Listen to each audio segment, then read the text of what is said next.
হায়দার পঞ্চগড়ে এখন শীতের তীব্রতা কতটা, আবহাওয়ার পূর্বাভাস কি বলছে?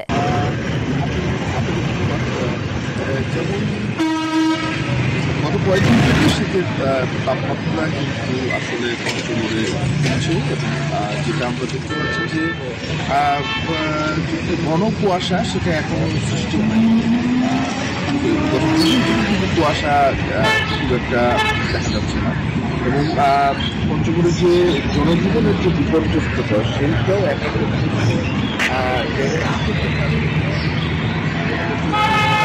তীব্রতা সেটা বাড়তেছে। আজকে আমরা যেটা পঞ্চগড় আবহাওয়া অফিস যেটা বলছে যে আবহাওয়া অফিস যেটা বলছে যে আজকে 12.5 ডিগ্রি সেলসিয়াস তাপমাত্রা নির্ণয় করা হয়েছে এবং গতকালকে এটা ছিল 11.3 ডিগ্রি সেলসিয়াস। তো সাধারণ মানুষের যে জীবনযাত্রা, আমরা সকালবেলায় কিন্তু রোদের একটা দেখা মেলে এবং সারাদিন কিন্তু রোদ থাকে এবং বিকাল থেকে কিন্তু তাপমাত্রা কমতে থাকে এবং সন্ধ্যের দিকে কিন্তু শীতের তীব্রতাটা একটু বাড়তে থাকে। আমরা হাসপাতালগুলোতে খোঁজ নিয়েছি, তাতে কিন্তু হাসপাতালগুলোতে শীতের রোগের যে প্রভাব শিশু এবং বয়স্করা।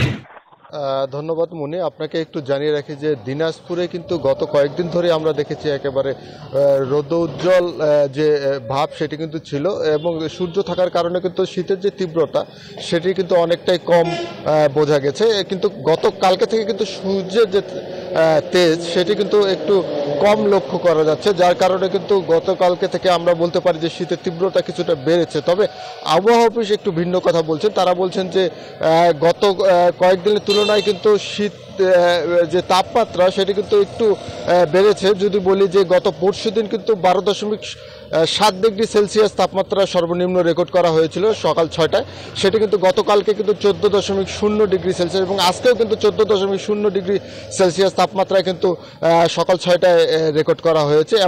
এমন তথ্য কিন্তু আমরা আবহাওয়া অফিস থেকে পেয়েছি। এবং আপনাকে আরেকটু তথ্য জানিয়ে রাখি যে দিনাজপুরে কিন্তু শীতের যে তীব্রতা সেটি কিন্তু ডিসেম্বর এবং জানুয়ারি মাসে কিন্তু বেশি থাকে। এই সময় কিন্তু শীত বেশ অনুভূত হয় এবং এই সময় কিন্তু আবহাওয়া অফিসের কর্মকর্তা বলছেন যে এই সময় কিন্তু বেশ কয়েকটি শৈত্যপ্রবাহ রয়েছে, তখন কিন্তু তাপমাত্রা কিন্তু 10 ডিগ্রি সেলসিয়াসের নিচে নামতে পারে বলে কিন্তু তারা জানিয়েছে। এবং